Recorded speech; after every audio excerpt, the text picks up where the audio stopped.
소설 왕자의 게임 저자 조지 마틴이 직접 밝히고 있듯 왕자의 게임에는 북유럽 신화 속 이야기가 많이 등장합니다. 이야기의 중심에는 사기의 신이자 변신의 신 로키가 있습니다. 그는 가끔 매력적으로 묘사되지만 일반적으로 북유럽 신화에서 신들과 대립하는 인물입니다.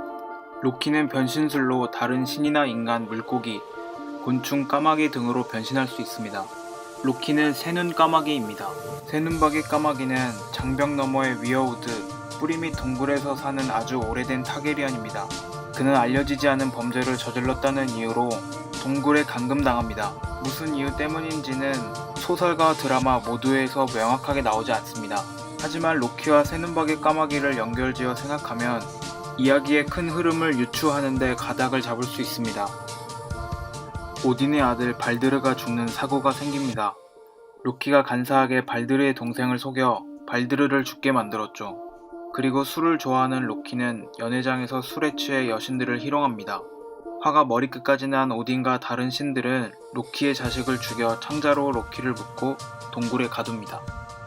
다시 드라마의 이야기로 돌아오면 새눈 까마귀는 브렌의 멘토가 됩니다. 그리고 브렌이 새눈 까마귀가 되죠.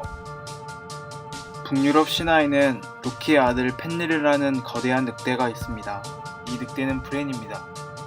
로키와 함께 라그나로크에서 핵심적인 역할을 하게 되죠. 브렌 스타크의 가문을 상징하는 늑대 모양도 아무렇게나 등장한 게 아닙니다. 브렌이 펜리르라는 상징 때문에 사용된 것이죠. 브렌은 제이미 때문에 걷지 못하게 됩니다. 브렌과 제이미의 관계는 북유럽 신화 속 티로와 펜리르의 관계가 재현된 것입니다. 거대한 늑대 펜리르는 원래 티로와 사이가 좋았습니다. 하지만 점점 거대해지는 펜리르의 힘을 두려워한 다른 신들이 펜리르를 묶어두길 원했습니다. 신들은 펜리르의 힘이 어느 정도 되는지 알아보려고 강한 사슬을 준비했다며 펜리르를 속입니다. 영리한 펜리르는 제안을 거절했지만 다른 신들은 펜리르의 담보를 잡아 펜리르를 묶었습니다. 신들이 펜리르를 속이는 게 아니라는 것에 대한 증거로 티르의 팔을 펜리르의 이빨 사이에 올려두었죠. 결국 사슬은 채워졌고 티르의 팔도 잘려나갔습니다. 이 이야기가 왕자의 게임에서는 브렌은 걷지 못하는 것으로 제이미가 팔이 잘리는 것으로 재현됩니다. 여기서 한 가지 정리해봐야 할 관계는 로키의 자식들입니다. 로키는 펜리르 말고도 요르문간드, 헬이라는 자식이 있습니다. 요르문간드는 데너리스 타게리언이고 펜리르는 브렌, 헬은 불의 사자입니다. 이들의 관계를 잘 이해해보면 앞으로 사건이 어떤 식으로 전개될지 대략적으로 예상할 수 있습니다. 데너리스는 분명 용 또는 뱀과 관련이 있습니다. 그녀는 망명 중에 세상을 떠돌게 됩니다. 그녀가 시장에서 만난 점쟁이는 그녀에게 예언을 하는데요. 북쪽으로 가려면 남쪽으로 가야 하고 서쪽으로 가려면 동쪽으로 가야 한다는 이상한 말을 합니다. 요르문간드는 세상을 휘감고 있는 거대한 뱀입니다. 그래서 서쪽으로 가도 결국은 동쪽으로 만나게 되죠.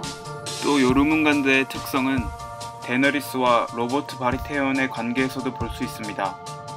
데너리스의 가족은 살해되고 바리테온에 의해 그녀의 왕위가 빼앗겼습니다. 로버트는 네드의 충고를 무시하고 바다를 건너 암살을 수차례 시도하기도 했죠. 로버트 바리테온은 토르입니다. 요르문간드를 바다에 내다 버린 것도 토르고 황소의 머리로 요르문간드를 낚아 죽일 뻔한 것도 토르입니다.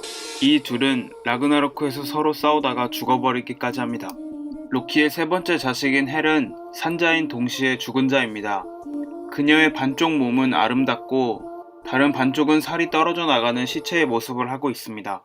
그리고 불의 거인인 수트르의 배우자이기도 합니다. 흑인을 뜻하는 수트르는 거인 세상과 신들의 세계를 분리하는 비프로스트에서 살고 불타는 검을 휘두릅니다.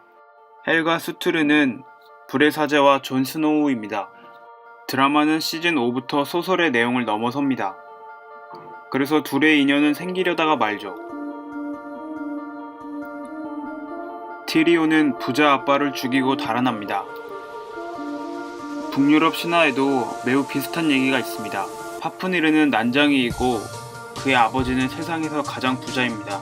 금이 탐났던 파프니르는 아버지를 살해하고 금을 훔쳐 달아납니다. 그 과정에서 금과 자신을 지키기 위해 용으로 변합니다. 분명 파프니르는 티리온 라니스터입니다. 파프니르와 마찬가지로 티리온은 부유한 아버지를 죽인 다음 좁은 바다를 건너 용의 보호를 받으며 달아납니다.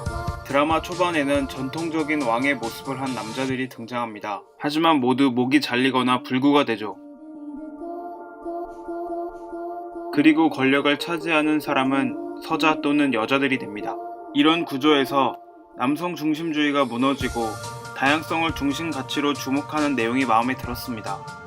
결말은 다양성이 다시 하나로 수렴하는 듯한 모습을 보이지만 드라마의 특성상 어쩔 수 없는 부분이라고 생각합니다. 8번째 시즌에서는 왕자의 게임이 소설가 북유럽 신화를 어떤 식으로 뛰어넘을지 기대됩니다.